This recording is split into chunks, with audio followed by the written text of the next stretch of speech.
everyone. Welcome to Million Dollar Moves, the decisions that hit your bottom line. Firstly, would just like to thank BigCommerce for creating an exciting session like this. And also, such a pleasure to join in on the conversation to talk about, serious decisions that hit your bottom line. But also, it involved a million dollar move, so I could not join the session.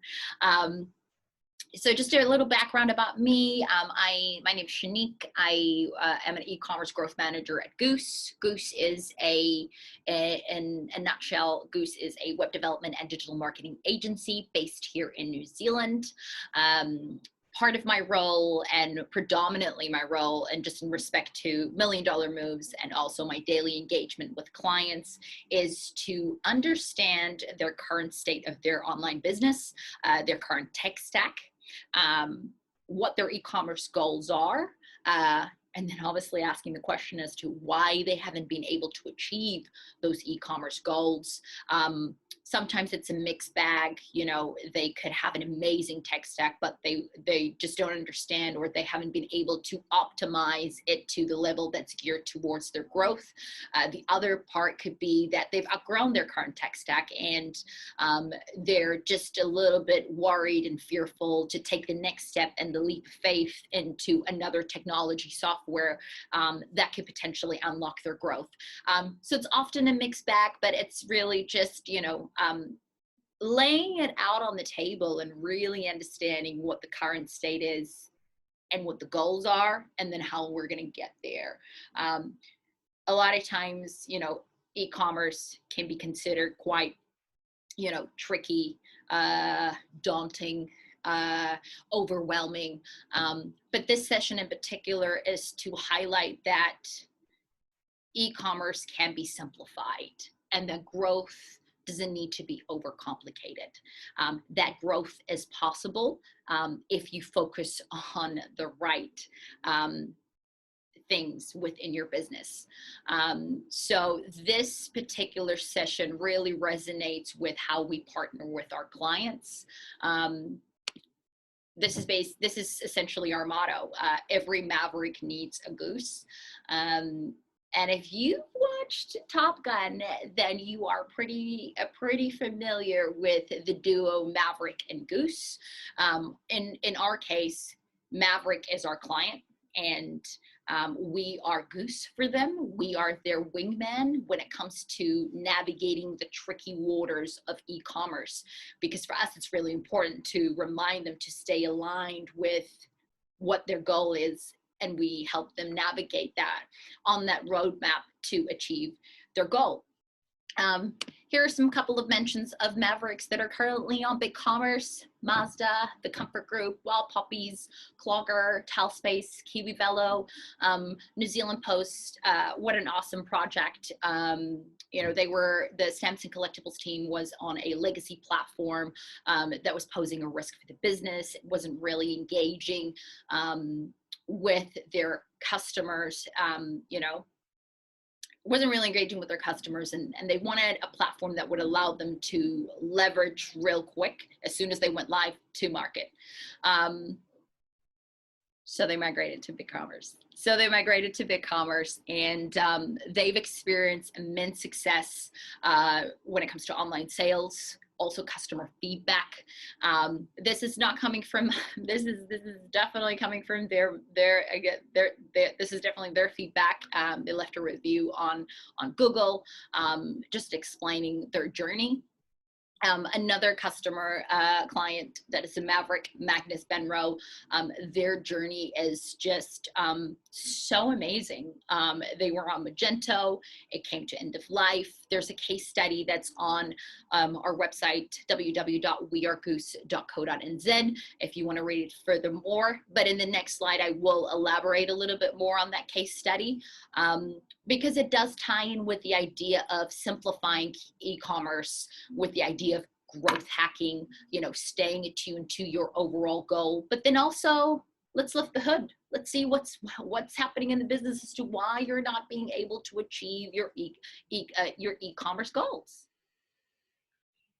Fantastic. So the Magnus Benro case study. To really understand the Magnus Binro journey, it's important to understand how Goose engages with merchants and our approach. So our approach normally stems from and starts off with, we're going to work with what we have. Often merchants, are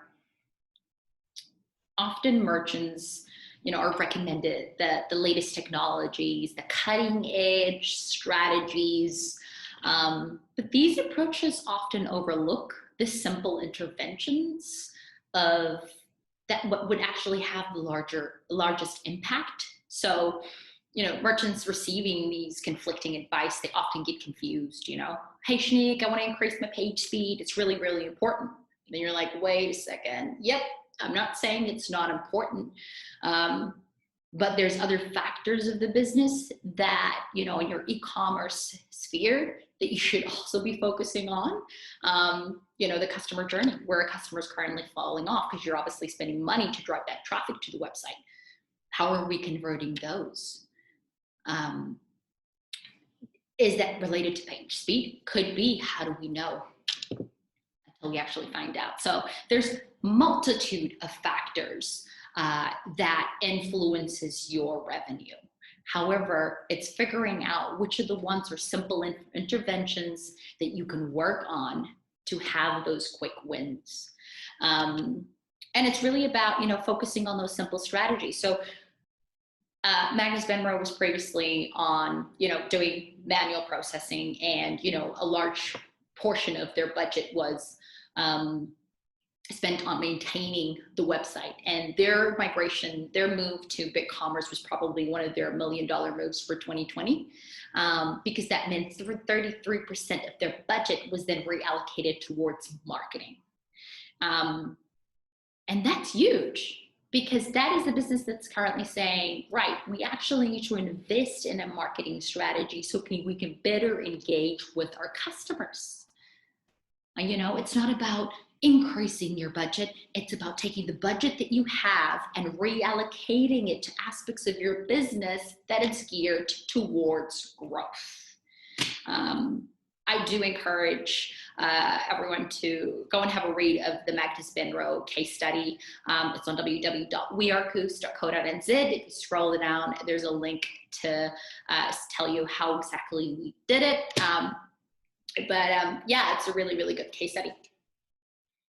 Amazing.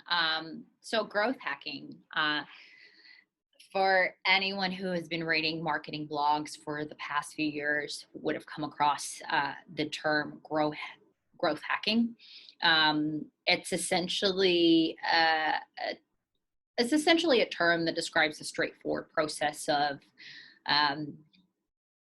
for every strategy that you develop and you implement, it should be centered around driving growth. Now, I know as an e-commerce growth manager myself, I always have a long list of improvements that I want to make on all of the websites.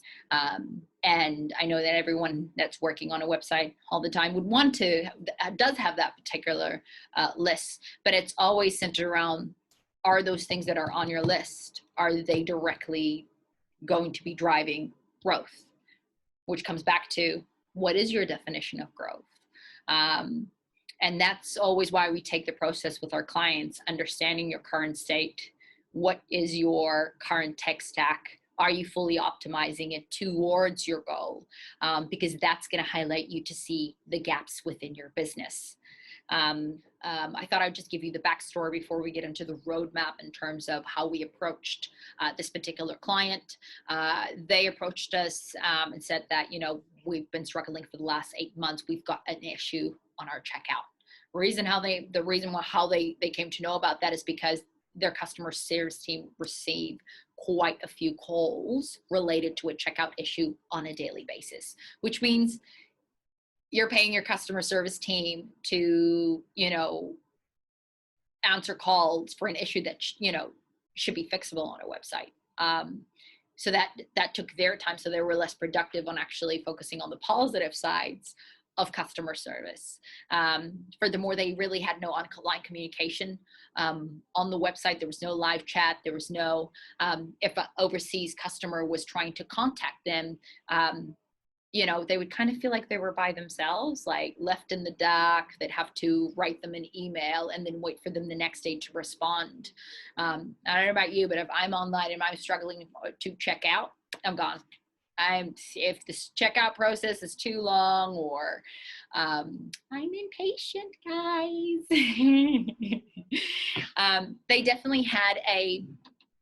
They definitely noticed a stagnancy in their revenue. They weren't really hitting the numbers that they thought they had a clear potential to reach. They also had limited revenue channels that they were investing in. You know, all of these different things that they were experiencing, they were ready to re-platform. They wanted to have a conversation with us on re-platforming. And for us, that was quite, you know, highlighting, you know, yeah, revenue is stagnant, and that's definitely related to the checkout issue. And that's going to, obviously, you see all these things happening, and you thought, let's just take an approach where we're going to say, let's pack the re-platform consideration, and let's just try to understand the issue that's causing all of this block. It's the checkout.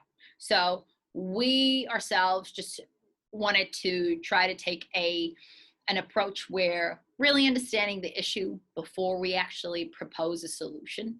We'll see next in terms of what we did. So next slide will be the roadmap. All right, this is the roadmap of client A.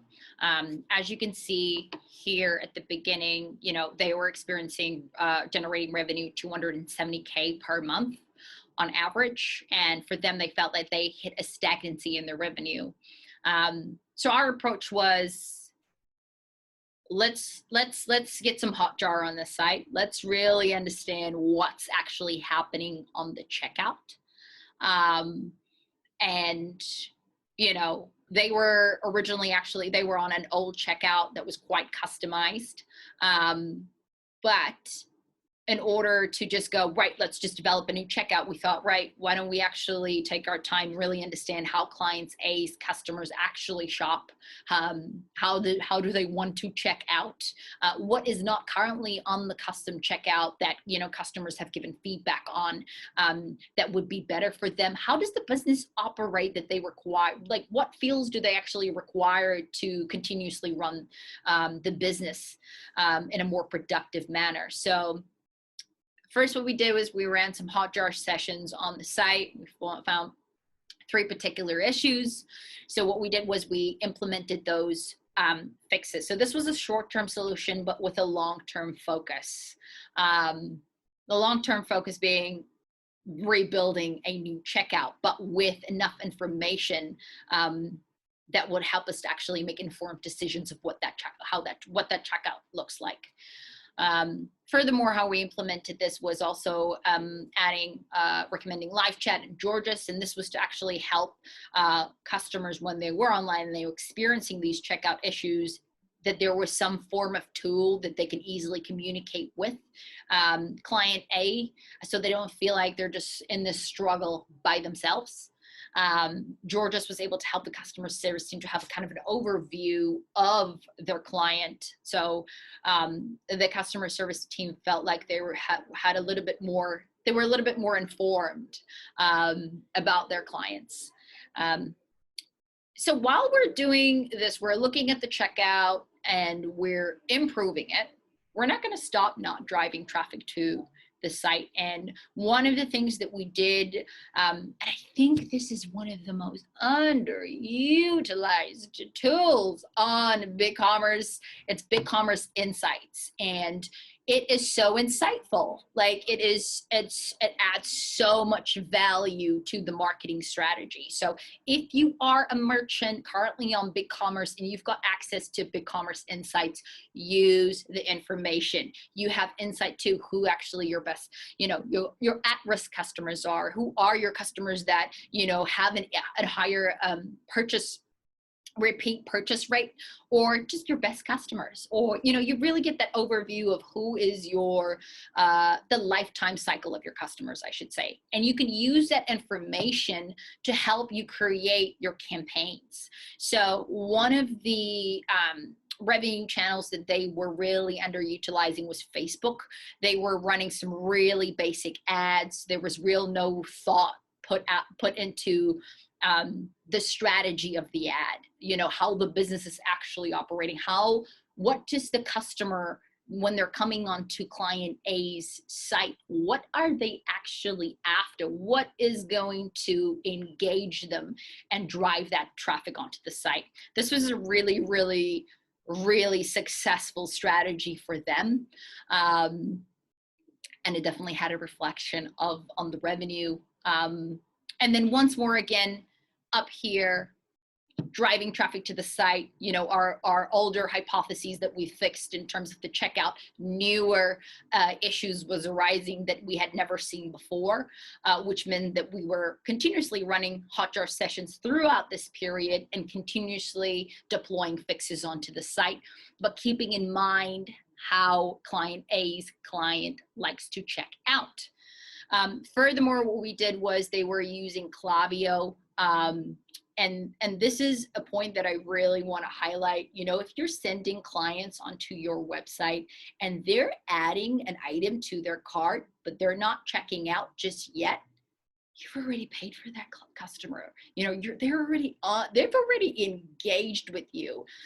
About $18 billion in abandoned cart revenue is lost every year by brands because they're not putting input into those flows, into that abandoned cart email. So please, when you do a review on your existing tech stack and you're particularly looking into your email marketing and you're just doing your abandoned cart email just to tick a box, then you're just saying, I'm just going to tick a box, but I'm okay losing out on the potential revenue. So for this particular client A, we did A/B flows on abandoned cart revenue, the welcome email, their reminder repeat purchasers. So there's customers that did purchase in particular seasonal periods that attributed to their end goal revenue. It's been very, very successful. And this is abandoned cart email. It's just one flow or two flows that you constantly have to continuously go back to and review, but you are curating a journey for quite a few customers. So it's worth putting that time and effort into it. Furthermore, we added lay-by and afterpay because you don't want to stop or add any obstacles for a customer to actually convert the sale. Rewind was perfect there because this particular client did quite do a few changes onto their website when it comes to adding products and product data. So we wanted to ensure that they were backed up. And then furthermore, we continuously ran Hotjar sessions, but because we were running these Hotjar sessions and everything we do on our client's website, everything is geared towards growth. So what we noticed was customers were on the site and they were adding one item to the cart and then going onto other pages to add smaller things onto the cart. So we thought, right, why don't we just create an add-ons custom functionality where it will allow client A to manage what is on manage what is actually considered an add-on. And we did this just before Christmas, I think 2 weeks before Christmas. And 2 weeks before Christmas, they added the add-ons, they had all their product, and then just I think a week after Christmas, sold out. They sold out of their add-ons, and we contacted them and said, hey, there are no add-ons on the website that, are you going to add more product as add-ons? Otherwise, we'll have to revert the functionality. And so this is something that now they're like, right, this is a channel that we need to continuously fulfill because it's working. It's increasing the average order value of the customer when they're checking out.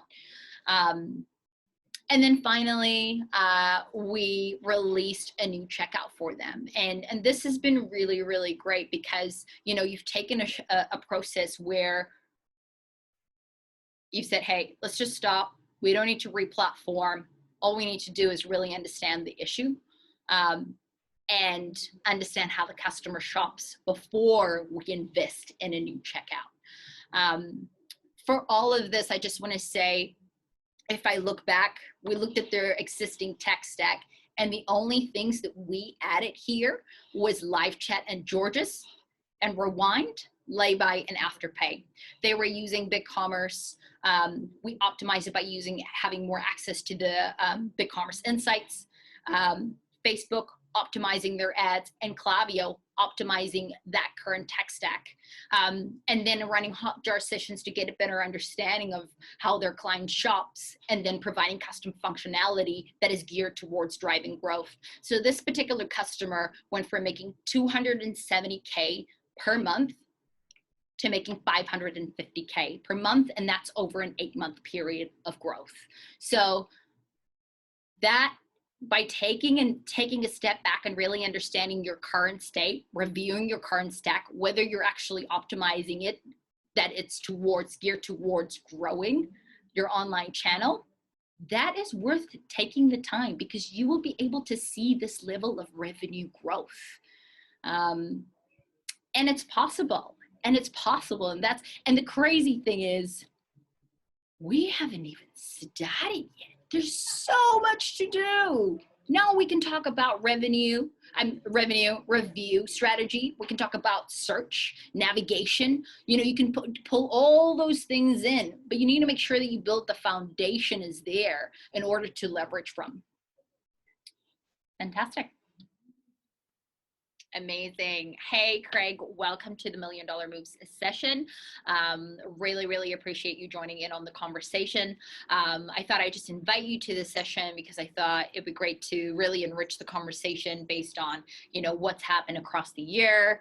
But if you could just introduce yourself to the viewers who are watching the session today, and just give them an overview in terms of what you do on a daily basis when it comes to Goose merchants.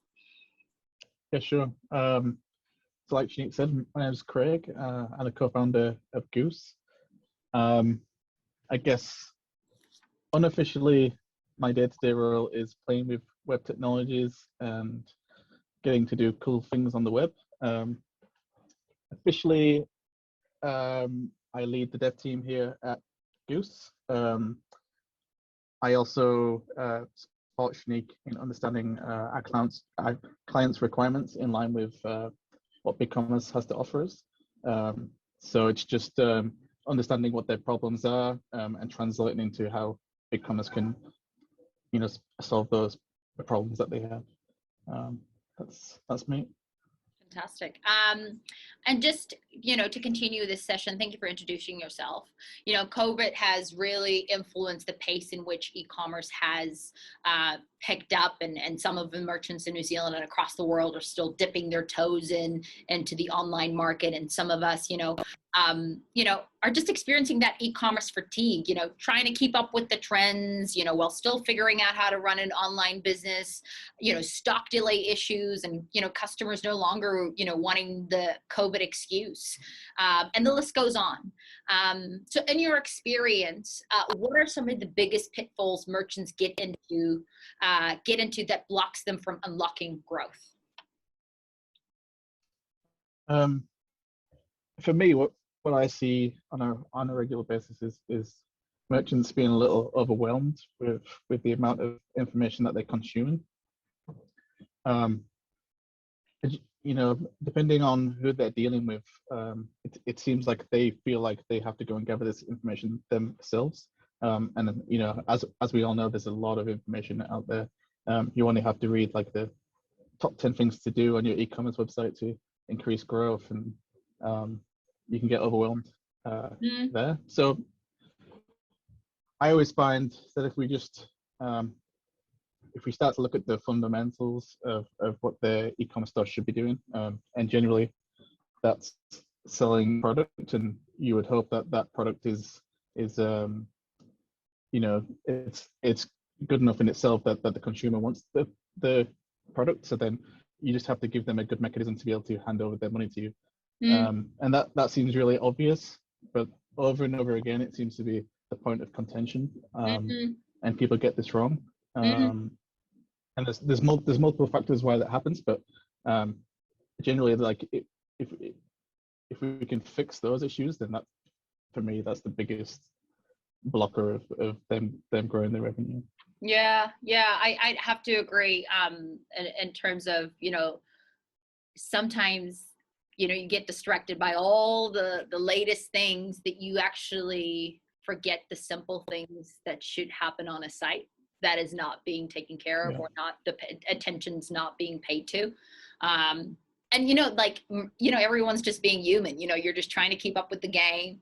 Sometimes sticking to those simple things will have the biggest impact. So thanks for that.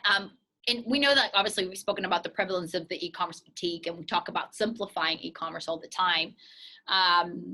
What advice can you give merchants when it comes to simplifying their approach to e-commerce? I think the most important thing is speaking to the right people. That's easier said than done, because there's a lot of people, offering different types of services and varied types of services. So they really need to find someone they can trust. And I think the thing that they should be focusing on is their business and doing the core things right in their business, and trying to find someone that can handle the other side, the technical side or the marketing side, and really work with them to shape something that's actually going to work for them. Try not to do it all themselves. Try not to try not to be the forerunner for that. Like let some experts handle that. So I think they could simplify it that way. But in terms of quick things to do, like I think you mentioned in your roadmap for client A, there's an idea that there's an issue with the checkout. What's the easiest way to see what the actual issue is? The customer's getting phone calls from clients the clients' customers, and customers are translating their issue in all varied manners of ways, and it's hard to understand what it actually is. They're saying it in 10 different ways, and then once it comes through to the support person at the company side, they then translate it onto the business owner, who then translates it onto us, and it's like Chinese whispers. So just putting on that Hotjar functionality and actually recording sessions, and having someone like me or someone who's familiar with how an e-commerce flow should work, they can quite clearly see where the issues are. When you have that technical knowledge, you can put two and two together, and you can see where the issue is. Generally fixing those obvious things is a big win, and it's not that hard to do. Yep. No, agreed. I just have to say, like, sometimes I understand, especially like within New Zealand and, in the APAC region, businesses used to start off as brick and mortar, and the online thing was kind of like I just need to quickly put on a website and just leave it and let it be. But now with COVID, obviously online is such an important thing, that focus needs to be driven back to that. So I understand that, customers are trying to use understanding the jargon of a brick and mortar store, and also trying to relate that to an online store, and how do you actually approach that? Because a lot of our merchants, they know how to run their business, and online things seems to be very new to them, if that makes sense. And that's what I essentially like about, Goose and what we do. It's helping our merchants navigate those tricky waters, the waters of the unknown, because at the end of the day, you don't know what you don't know. Yeah, and that's the whole point in them hiring someone, because otherwise we're totally redundant. Yep. Like they can gain, as we've seen with, like you mentioned, client A, they can gain a lot of wealth and value, and their business can grow dramatically if they can find a partner who's willing to work with them and understand their unique problems, and let them concentrate on what they're good at, and that's doing what they were doing, selling the product that they're selling, and then we can take care of the rest. And when that happens, then millions of dollars start to flow. It's interesting that you mentioned that, because like, you know, clients actually paying attention to and just doing what they do well, which is, and it's their business, you know, looking after their business and doing that thing. That's why they're at this point. That's why they're at this point, right? That's how they got this far. Yeah. The point that I was just trying to highlight there is client A can now take days off work. Like before, client A was not taking days off work. Client A is now wanting to start another business, whereas client A is just trying to, you know, tunnel vision, try to focus on that. Well, they were firefighting. They were literally firefighting it all the time. Like she's hearing through her customer support team that there's an issue on the checkout, and she's got these Chinese whispers, and she's like, oh, you know, it's really, really difficult at that point to be able to know what to do next. Yeah. So then you get into the panic mode and you start doing drastic things like, let's re-platform, or let's rebuild the checkout, or just really drastic things. And those drastic things can cost a lot of money, and especially if you're speaking to the wrong person, because the wrong person goes, yes, let's re-platform, let's rebuild your website. Let's do a redesign as well. That's going to be helpful. And I can improve your page speed by this amount. Please stop. Please stop.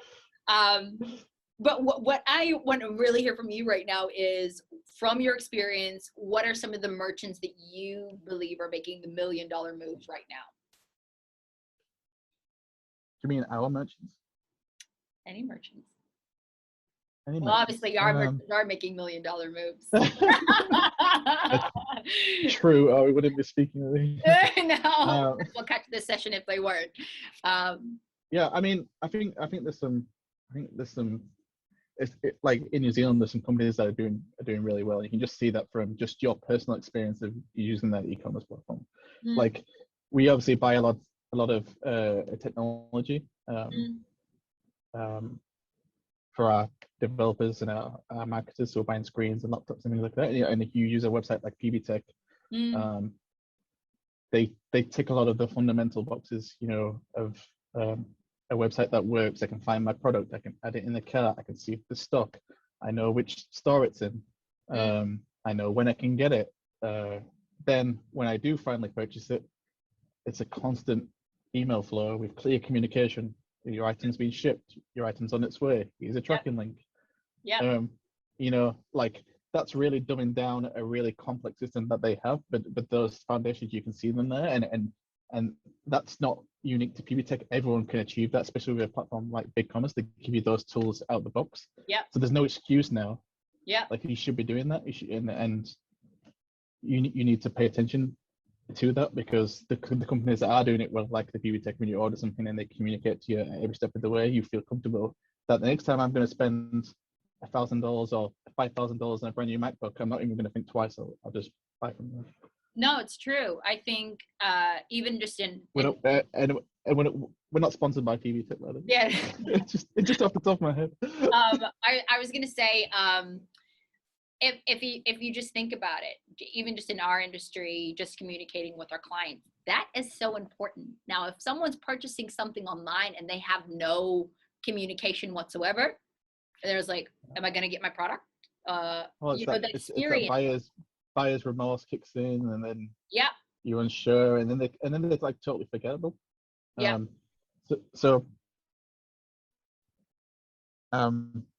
Like, I think in New Zealand, like, you know, with like everyone knows that there's potential like Costco arriving. I think New Zealand businesses are lucky that there's no Amazon here, because obviously you buy something on Amazon and the experience is amazing. Like, it's easy to find. You add it in the cart. They give you other options that you can add together. The communication's amazing, and then you know it's going to arrive. And at that odd time it doesn't arrive, it's a simple process to just get your money back. So yeah, those things are important. If you want to compete with those bigger people, you just need a certain level of standard in that area, which I don't think is that hard to achieve. Which is something very similar that you'd get in a brick and mortar store. I always believe that if you have amazing customer service in a brick and mortar store, you have the ability, you have access to the customer data, that you pick up the phone and you calling the customer and you're, you know, making sure that, hey, the fridge that we delivered for you, how's it going? Is it amazing? You're doing those things in the store. So what you're doing there should be replicated online. Yeah, exactly. Yeah, and just let us be the translator of that, because doing that online is slightly different to doing it in a brick and mortar.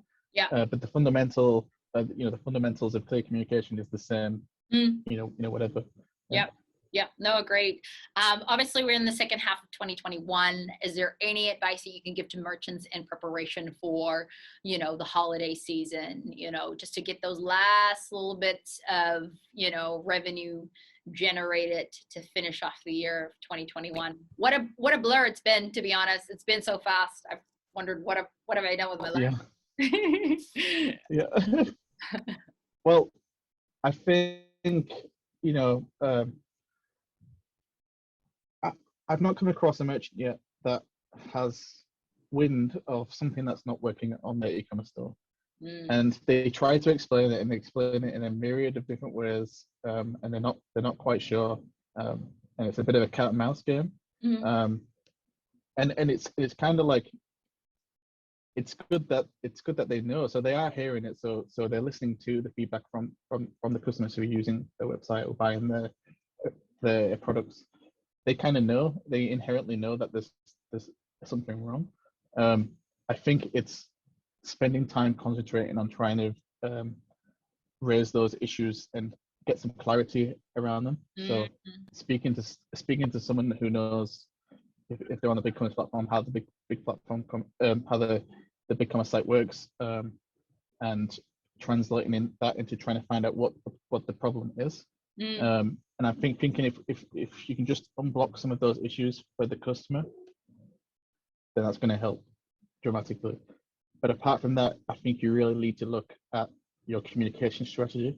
And I think you need a good hard look at every touch point, from the customer arriving through your marketing, whatever that is, Google Ads or whatever, to landing on the website, to adding the product in the cart, to finding out how much the shipping is, to finally making the purchase, to receiving a order successful email, and everything from start to finish. I think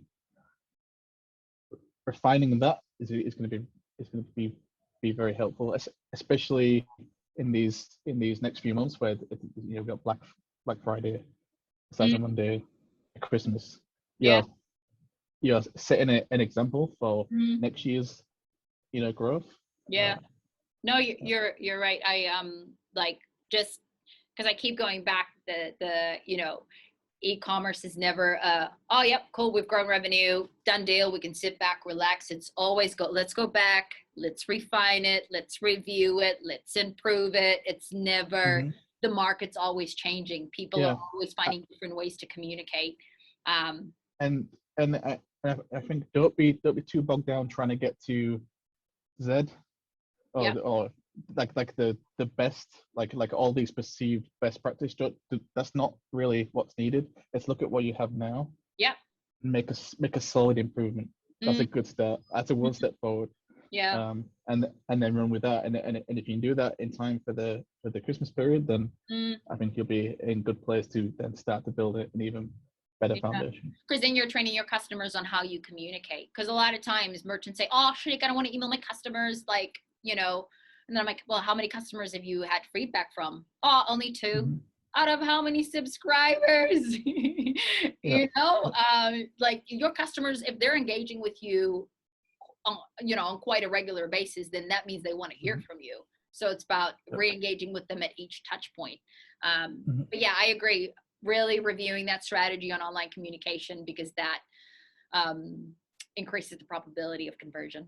Craig, I'd really like to thank you for your time today and joining us in the $1 Million Move session. I'm sure that merchants joining in on the session have taken some of your points to perhaps make some $1 million moves, either on BigCommerce or on BigCommerce or on BigCommerce.